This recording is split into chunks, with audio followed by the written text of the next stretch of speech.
আপনারা জানেন স্বৈরাচার হাসিনা যে অর্থনীতিকে পঙ্গু করে বাংলাদেশ থেকে পলায় গেল, ওই জায়গায় কোন সরকার যদি ভোট পায় ক্ষমতায় যাইতো 6 মাস তারা টিকতে পারতো না।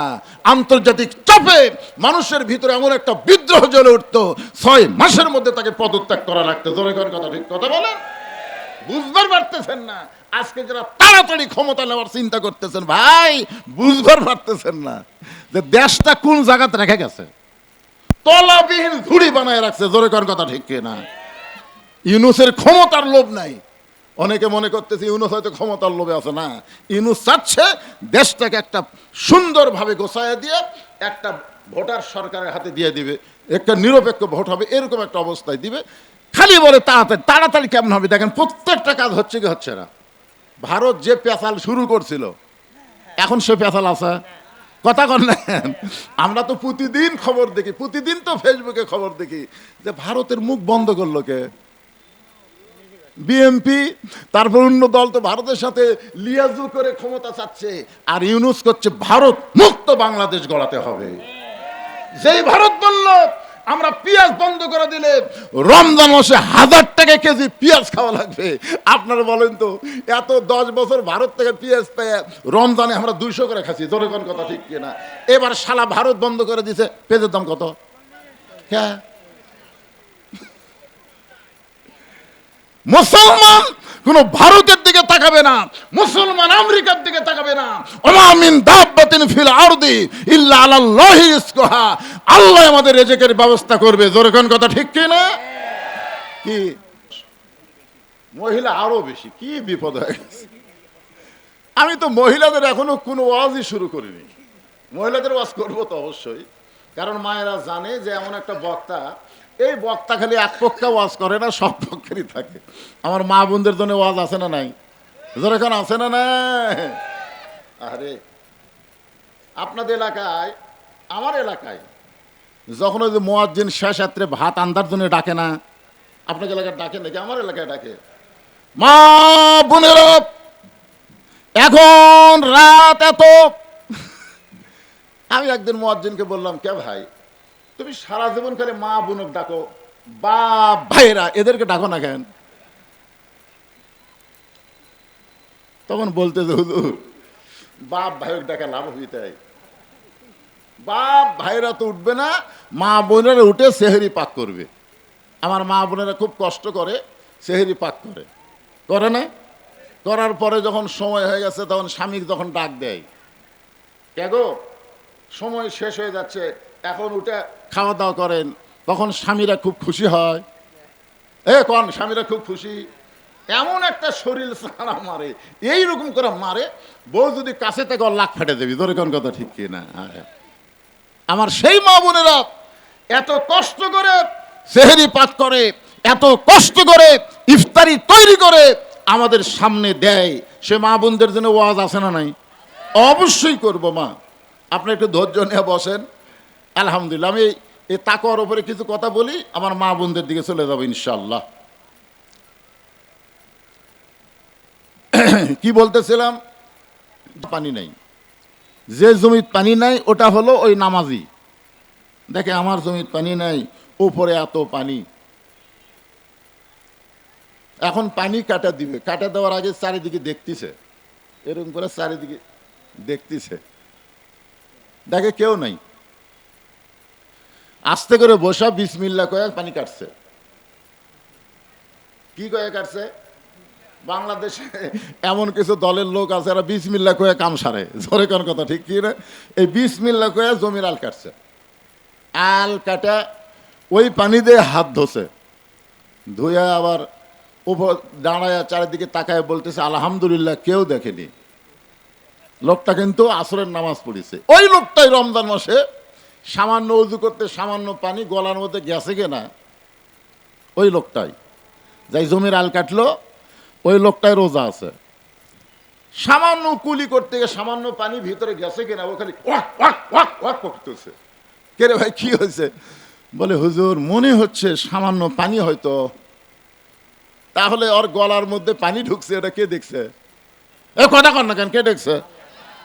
তাহলে যখন জমির ধান কাটলো, তখন এই আল্লাহ কুটি রাখছে। না জমির তখন আল কাটলো পানি দেওয়ার জন্য, তখন কোন দিকে তাকাচ্ছে আপনার এখন তো তখন কোন দিকে তাকাচ্ছে? এই চারিদিকে তাকাচ্ছে। আর যখন রোজা অবস্থায় সামান্য পানি গলার মধ্যে গেছে তখন ওয়াক ওয়াক করতেছে, ওই জায়গা কে দেখলো? তাহলে আপনার বুঝতে পারেন নাই আল কাটার সময় আল্লাহ খুঁটিছিল, আর রোজার সময় আল্লাহ গলার মধ্যে পানি ঢুকলো সেটা আল্লাহ দেখতে পেল। তার মানে বোঝা গেল মানুষ নামাজ পড়ে, নামাজের দ্বারা মানুষ মুত্তাকি পুরোপুরি হতে পারে না। মানুষ হজ করে, হজের দ্বারা মানুষ পুরোপুরি মুত্তাকি হবার পারে না। মানুষ যাকাত দেয়, যাকাতের দ্বারা মানুষ পুরোপুরি মুত্তাকি হবার পারে না। কিন্তু মানুষ যখন রোজা রাখে, এই রোজার দ্বারাই আশা করা যায় লাআল্লাকুম তাত্তাকুন, সে পুরোপুরি মুত্তাকি হয়ে যায়। জোরে করেন সুবহানাল্লাহ। এখন চিন্তা করেন এ কোরআন থেকে হেদায়েত নিবার গেলে কি হওয়া লাগবে? মুত্তাকি হওয়া লাগবে। তো রমজান মাসে আমরা যারা এখানে বসে আজকে আলোচনা শুনতেছি, আমরা সবাই কি এ ব্যাপারে ওয়াদা করতে পারি যে আল্লাহর কোরআন থেকে হেদায়েত নিতে গেলে কোরআনকে শুধু শুনলে হবে না, বাস্তবে আল্লাহর কোরআনকে গ্রহণ করা লাগবে। আমরা আল্লাহর কোরআন শুধু শুনবো না, কারা কারা আল্লাহর কোরআনকে গ্রহণ করব? দুই হাত তুলে একটা আল্লাহকে দেখান তো দেখি। লিল্লাহু তাকবীর। হাত নামান। আল্লাহ তুমি সব দেখলা, রোজা অবস্থায় হাত তুলে তোমারে দেখাই দিল। শুধুমাত্র কোরআন তারা শুনবে না আবু জেহেলের মতন, বরং আবু বকরের মতন কোরআন শুনবে এবং কোরআনকে গ্রহণ করে নিবে। মাশাআল্লাহ। কোরআন থেকে হেদায়েত নিতে গেলে মুত্তাকি হওয়া লাগবে। আর আল্লাহ বলতেছেন আত্তাকুল্লাহ হাক্কা তুকাতিহি ওয়া লা তামুতুন্না ইল্লা ওয়া আনতুম মুসলিমুন। তোমরা ভয় করো আল্লাহর। জোরে বলেন কার? বিশ্বাস করা লাগবে, কেউ না দেখলেও আল্লাহ দেখতেছে। আমাদের দেশে এই বিশ্বাস নাই। গত পরশুদিন ফেসবুক আমি দেখলাম একটা মাপ যন্ত্র, আগে তো দাঁড়িপাল্লা ছিল, দাঁড়িপাল্লা হাইকোর্ট থেকে বাতিল করছে, বুঝলেন? দাঁড়িপাল্লা হাইকোর্ট থেকে কী করছে? বাতিল করছে। এখন আর দাঁড়িপাল্লা নাই, এখন একটা মিটার যন্ত্র বাড়াছে। আমি দেখলাম, আপনারা দেখছেন কিনা, যে ওই যন্ত্রের এক সাইডে একটা তরমুজ দিলে ওজন হয় 7 কেজি। কয় কেজি? আবার এই সাইডে যখন দেয় তখন হয় 4 কেজি। একই যন্ত্র, একদিকে 7 কেজি, একদিকে 4 কেজি। কারণ কি? ওই বিক্রি করতেছে যেদিকে 7 কেজি হয় ওই দিকে, এইদিকে দেয় না। আপনার কি বুঝতেছেন? রমজান মাস, ওই লোকটা যদি মুত্তাকি হতো তাহলে মানুষকে এইভাবে ঠকাবার পারতো না। জোরে কোন কথা ঠিক কি না? তাহলে বোঝা গেল রমজান মাস পালেও, রমজানের রোজা থাকলেও মানুষ মুত্তাকি হবার পারতেছে না, চেষ্টা করলেও পারতেছে না। আপনারা দেখছেন ফেসবুকে একটা ভিডিও দিছে যে পবিত্র মক্কায় রোজার চাঁদ ওঠার সাথে সাথেই তারা বলল আল্লাহ তাআলা দয়া করে কোরআন নাজিলের মাস আবার আমাদেরকে দান করলেন। আল্লাহ দয়া করে কোরআন নাজিলের মাস আল্লাহ আমাদেরকে দিলেন। কারণ কোরআন নাজিলের মাস, রোজার মাস পাওয়া যে একটা ভাগ্যের ব্যাপার, এটা রাসূলের দোয়ার মাধ্যমে বোঝা যায়। যেই রজবের চাঁদ উঠেছে রাসূল দোয়া পড়তেন, আল্লাহুম্মা বারিক লানা ফি রজব ওয়া শাবান ওয়া বাল্লিগনা রমাদান। রমজান পর্যন্ত রাসূলের হায়াতকে লম্বা করার দোয়া করতেন কার কাছে? জোরে বলেন কার কাছে? তাহলে রমজান মাস কত বড় দামি মাস যে রাসূল পর্যন্ত বাল্লিগনা রমাদান পর্যন্ত দোয়া করত। আর সে রোজার মাস যেই চাঁদ পাইছে, ওখানে ভিডিওর মধ্যে দেখাচ্ছে দোকানদার বলতেছে রোজার চাঁদ ওঠার আগে যে জিনিসের দাম যা ছিল, চাঁদ ওঠার সাথে সাথে সেই জিনিসের দাম অর্ধেক করে দাও। কি করে দাও? অর্ধেক করে দাও। ওটা দেখাচ্ছে, আপনারা দেখছেন হয়তো, দেখাচ্ছে যেখানে 10 টাকা সেখানে 10 কাটা দিয়ে 5 লিখতেছে, যেখানে 20 সেখানে 20 কাটা 10 লিখতেছে, যেখানে 40 কাটা দিয়ে 20 লিখতেছে, যেখানে 200 কাটা দিয়ে লিখতেছে 100। এটা হলো সৌদি আরবের চার্ট।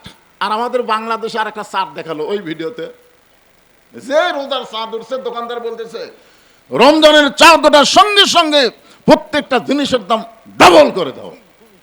দ্বিগুণ করে দাও। তো যেখানে লেখা আছে 10 ওটা কাটা লিখতেছে 20, যেখানে লেখা আছে 20 ওটা কাটা লিখতেছে 40। তাহলে চিন্তা করেন তো, সৌদি আরবে জিনিসের দাম কমলো আর বাংলাদেশে বাড়লো, কারণ কি? বাংলাদেশের মানুষ ভালো, এখন আর ওগুলো জায়গা টাকা করে কি করবো, যা হচ্ছে যাও।